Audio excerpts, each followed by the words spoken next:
Assalamualaikum warahmatullahi wabarakatuh. Alhamdulillahi rabbil alamin. Wassalatu wassalamu ala asyrafil anbiya'i wal mursalin wa ala alihi wa sahbihi ajma'in. Amma ba'du ayyuhal muslimun as-saimun was-saimat rahimakumullah. Allahumma 'allimna ma yanfa'una wanfa'na bima 'allamtana. Subhanaka la ilma lana illa ma 'allamtana innaka antal alimul hakim. Syukur Alhamdulillah, pada pagi hari ini kita masih dilapangkan dada kita untuk menjalani kehidupan ini, dan kita hadir di rumah yang mulia ini, Masjid Al-Muhajirin, untuk menunaikan kewajiban kita sambil juga berpuasa walaupun agak dingin cuacanya, karena Allah Ta'ala mengirimkan es batu sore kemarin. Ada juga yang mengumpulkan.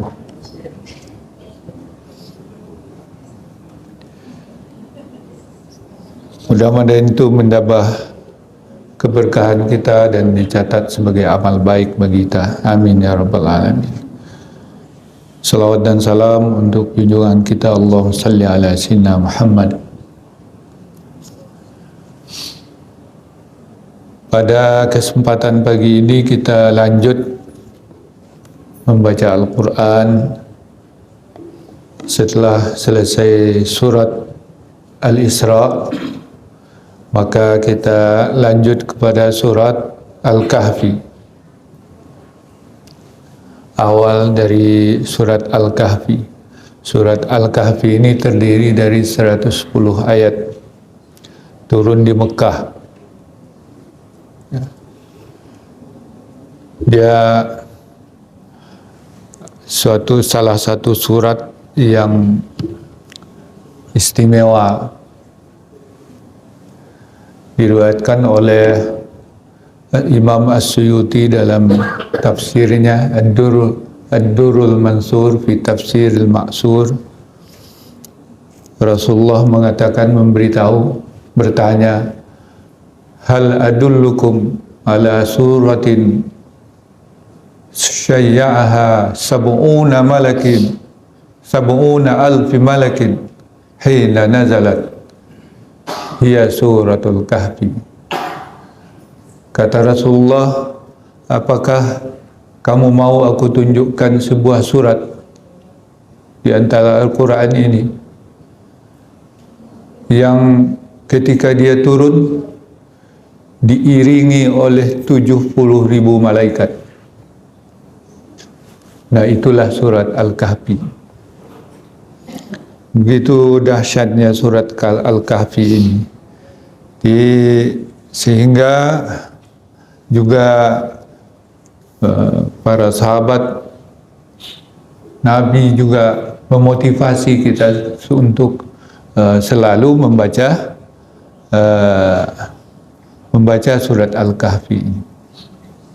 Dinamakan surat Al-Kahfi karena di situ ada kisah Ashabul Kahfi, yaitu pemuda-pemuda yang tinggal di gua, tertidur di gua. Nanti situlah dikisahkan sebagai kisah yang menjadi ikon surat Al-Kahfi ini. Ikon itu apa bahasa awaknya itu ya?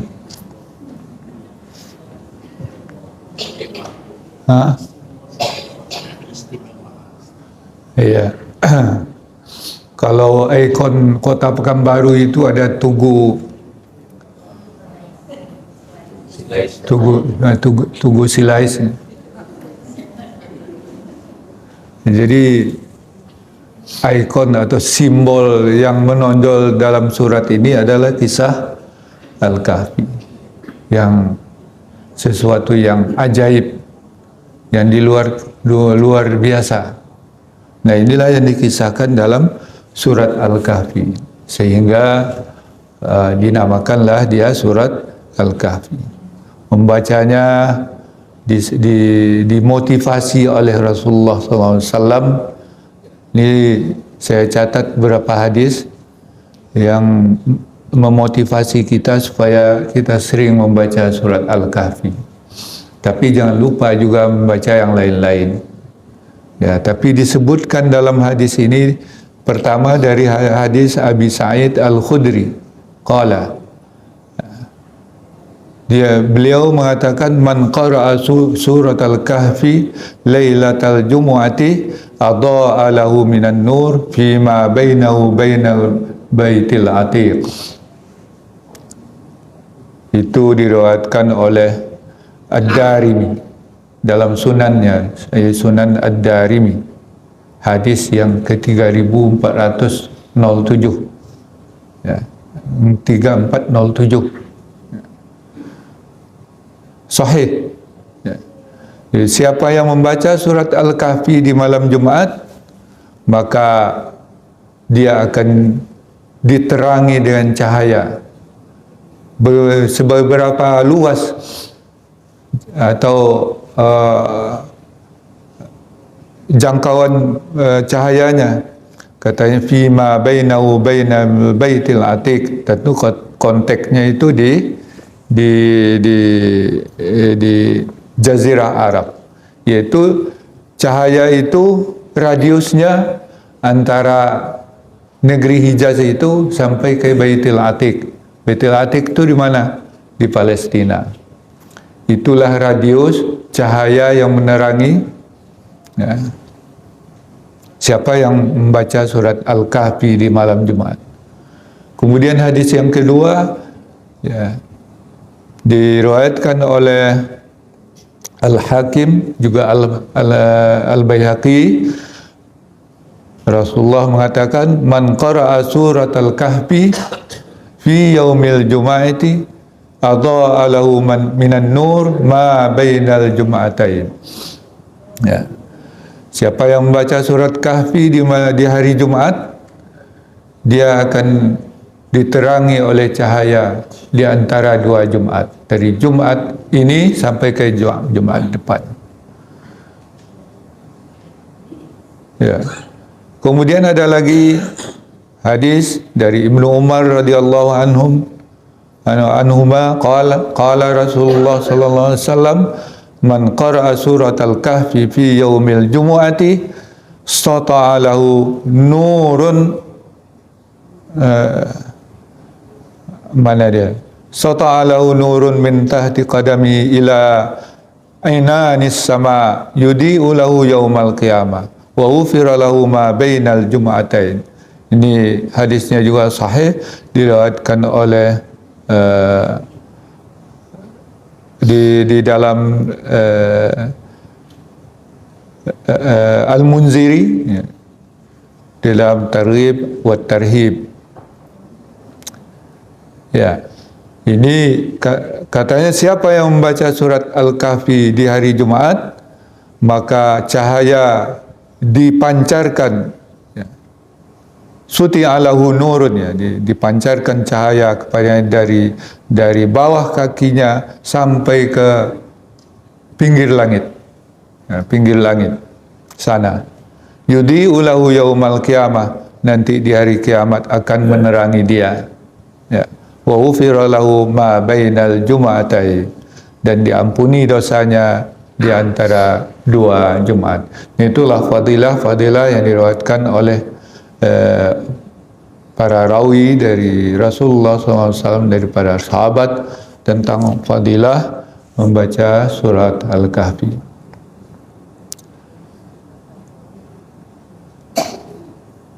Bismillahirrahmanirrahim.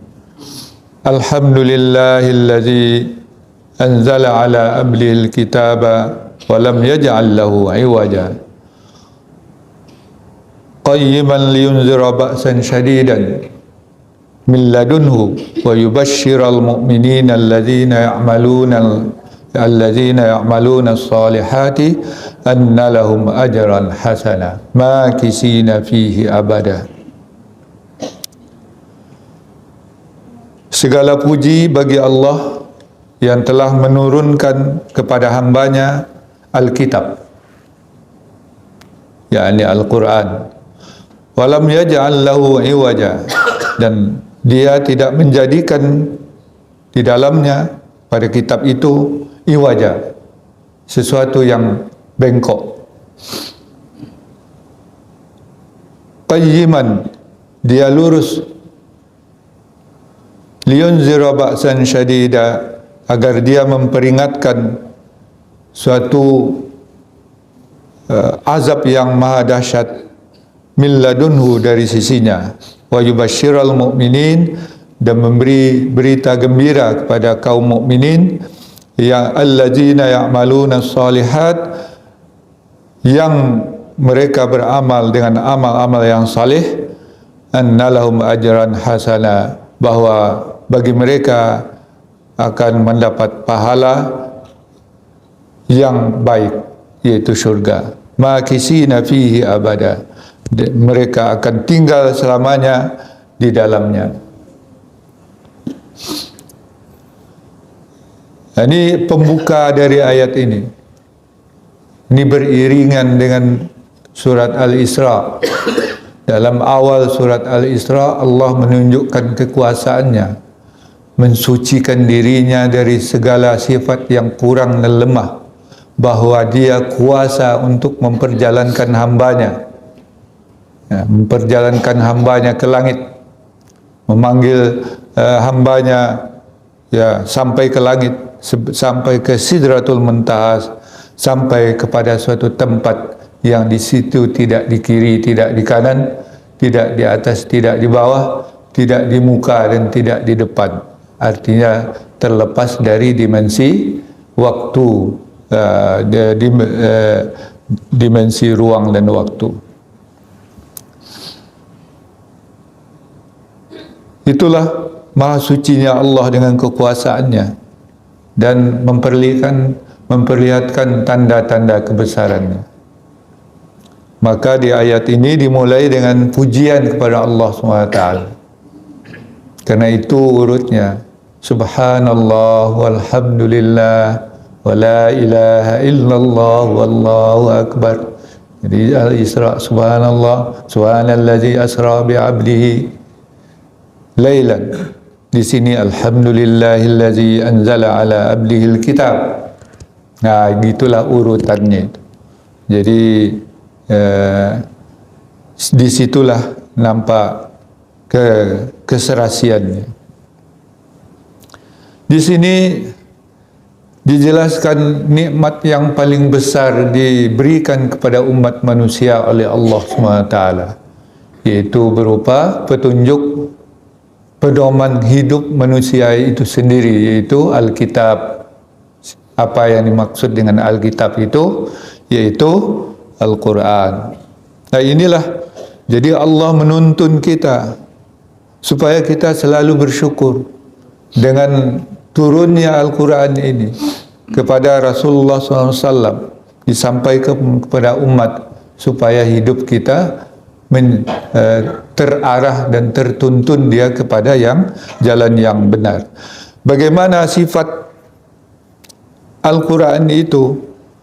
Walam yaj'al lahu iwaja, tidak dijadikan Al-Quran itu iwaja, yaitu yang bengkok, auj, dan iwaj itu artinya disebutkan kepada orang yang pincang. Orang pincang, kakinya tidak sama panjang, satu tidak normal, kakinya pendek, jalan dari itu namanya iwaj, a'waj, a'waj. Kalau kepada mata, itu mata yang juling, jadi melenceng dia. Kira kita melihat kita, dia rupanya lihatnya lain. Itu namanya juling. Itu a'waj juga namanya. Jadi Al-Quran tidak bersifat seperti itu secara internal. Ini maksudnya itu secara internal. Al-Quran itu tidak ada miring-miring, tidak ada julingnya, tidak ada pincangnya. Dia serasi, terpadu, ya. Tidak ada kontradiksi. Afala yatadabbaruna al-Quran.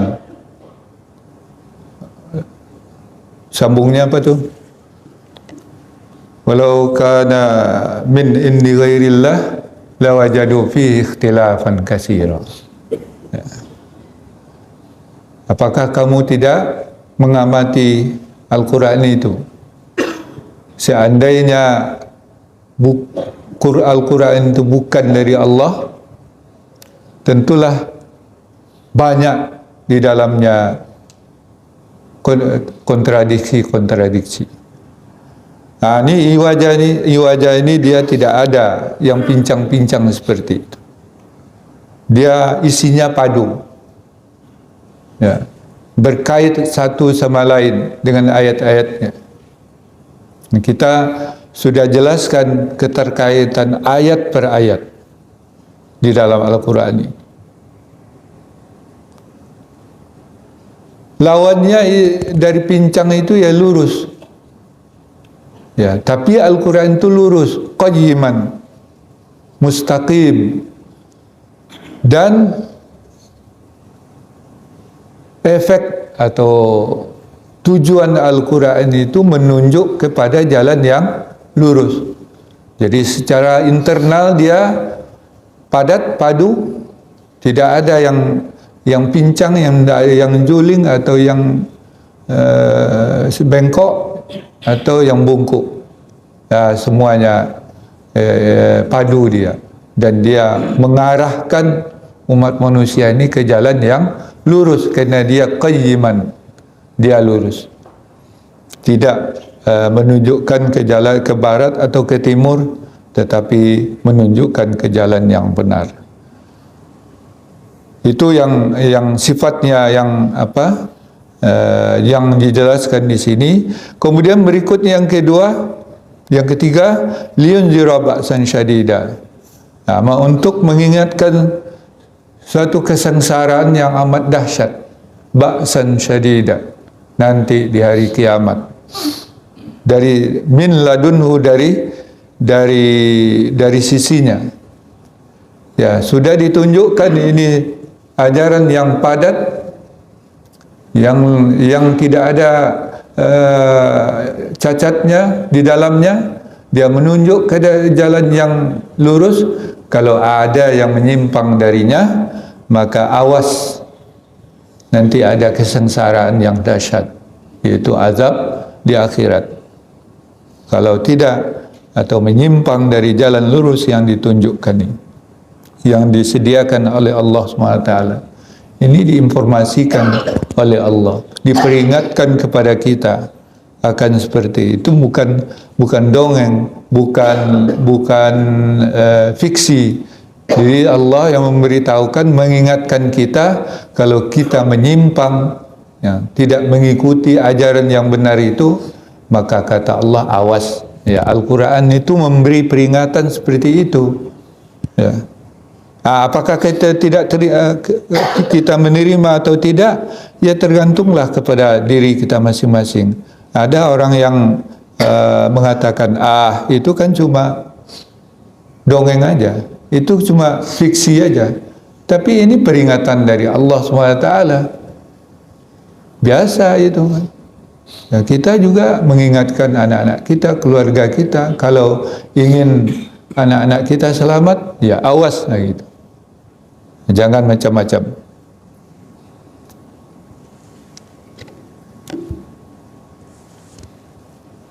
Dan selain itu, yang keempat, yaitu ayubasyiral mu'minin. Al-Quran itu memberi kabar gembira kepada orang-orang yang beriman, yang mengikuti Al-Quran yang sudah diturunkan itu. Dia percaya dan dia amalkan. Ya, dia al-mu'minun wa yubasyiral mu'minin, dan dia memberi kabar gembira kepada orang-orang yang beriman. Tapi tidak cukup beriman saja. Bukti iman itu apa? Ya alladzina ya'maluna shalihat, yang mereka nampakkan iman itu dalam amal-amal yang soleh. Apa kabar gembira itu? Annalahum ajran hasana, bahwa bagi mereka nanti akan mendapat balasan yang baik. Ya. Apa balasan itu? Yaitu surga jannatun naim. Makisina fihi abada. Dia akan kekal di dalamnya selama-lamanya. Tetap mereka makisin, ya, dari makasa yang kusu, ya, mereka tetap, ya, menjadi penduduk tetap, ya, bukan yang penduduk yang berpindah-pindah, ya. Tapi mereka tetap menjadi penduduk surga nanti selama-lamanya. Ini kabar gembira yang diberikan, yang diinformasikan nanti di dalam Al-Quran itu, sebagaimana yang tercantum di banyak ayat. Ya, setiap ada peringatan, ada kabar gembiranya. Ya. Bukan untuk menakut-nakuti, ya, supaya kita takut juga kepada ancaman Allah SWT itu, sehingga kita menghindari segala perbuatan yang membawa kita kepada kedurhakaan dan mengerjakan segala amal yang saleh yang, ya, membawa kita kepada jalan yang ditunjukkan. Nah, itulah isinya yang dari tiga ayat ini, mengawal dari surat Al-Kahfi ini, supaya kita tetap, ya, istiqamah, mengikuti jalan-jalan lurus yang ditunjukkan oleh Al-Quran. Wallahu a'lam bishawab. Kalau ada yang, ya, silakan.